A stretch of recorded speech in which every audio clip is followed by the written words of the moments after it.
Joshua ဗန်လိုမျိုး UFC မှာချန်ပီယံဖြစ်လာနိုင်တဲ့ Moon Fighter ပုံညာဆိုင်မင်္ဂလာပါပရိသတ်များရှင် Fighting Spirit Channel ကနေပြန်လည်ကြိုဆိုပါရစေ။ကျမတို့ရဲ့ Fighting Spirit Channel ဆိုရင် MMA နဲ့သက်ဆိုင်တဲ့အကြောင်းအရာတွေဝမ်ချန်ပီယံရှင် UFC အစရှိတဲ့သတင်းတွေကိုပုံမှန်တင်ဆက်ပေးနေတဲ့ channel ပဲဖြစ်ပါတယ်။ဒါကြောင့်ဗီဒီယိုမစခင်မှာကျမရဲ့ channel ကိုအရင်ဆုံး like and subscribe လုပ်ထားပြီး notification လေးကိုနှိပ်ထားဖို့တောင်းဆိုပါရနော်။ဒါဆိုရင်ဒီနေ့ဗီဒီယိုလေးကိုစလိုက်ရအောင်ပါ။ UFC မှာ Joshua ဗန်ကချန်ပီယံဖြစ်လာပြီးနောက်ပိုင်းမှာမြန်မာပရိသတ်တွေကြားမှာ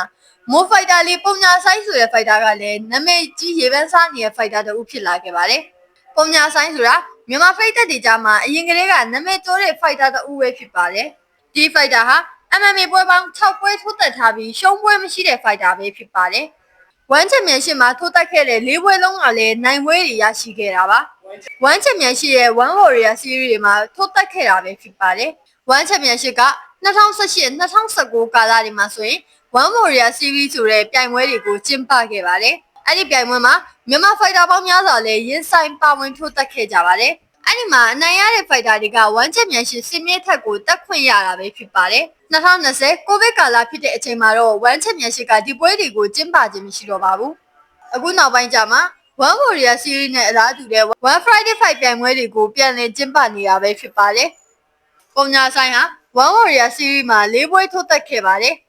နှစ်ပွဲကိုချုပ်ကွက်တပွဲကိုအလဲထိုးတပွဲကိုဒိုင်းဆုံးဖြတ်နဲ့အနိုင်ရရှိခဲ့တာပါ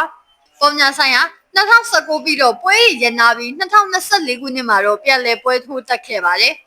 အဲ့ဒီနောက်ပိုင်းမှာပွဲစဉ်၃ပွဲအထိရင်ဆိုင်ထိုးတက်ခဲ့တာပဲဖြစ်ပါတယ်အဲ့ဒီ၃ပွဲလုံးကိုလည်းသူကပထမအချိန်မှာနေမဲ့စက္ကန့်ပိုင်းလေးနဲ့တင်အလဲထိုးအနိုင်ရရှိခဲ့တာပဲဖြစ်ပါတယ်ဒါကြောင့်မလို့မြန်မာပြည်သက်တွေကြားမှာတော့ဗန်နဲ့အတူပုံညာဆိုင်ကလည်းအတော်လေးကိုမှရေပန်းစားလိုက်ခဲ့ပါတယ်2024နှစ်ကုန်ပိုင်းပြီးမှာတော့ပုံညာဆိုင်က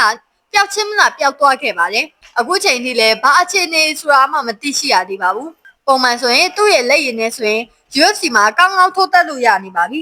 မြန်မာနိုင်ငံကဖိုက်တာတူဖြစ်တဲ့ဗန်လေးရှိတာမလို့ UFC ကလည်းသူထိုးတက်မယ်ဆိုရင်အမြဲတမ်းကြိုးစိုးနေမှာပဲဖြစ်ပါတယ်တိုးပိတ်တီတိုင်အောင်ပုံညာဆိုင်ကလက်ရှိချိန်မှာတော့ပျောက်ချင်းမလားပျောက်နေတာပဲဖြစ်ပါတယ်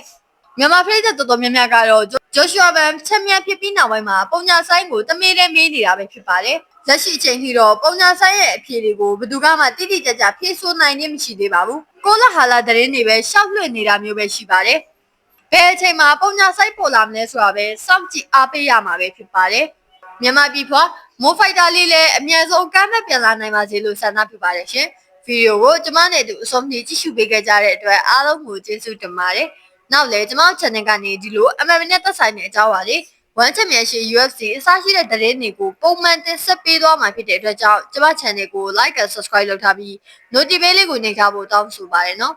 အားလုံးကိုကျေးဇူးတင်ပါတယ်ရှင်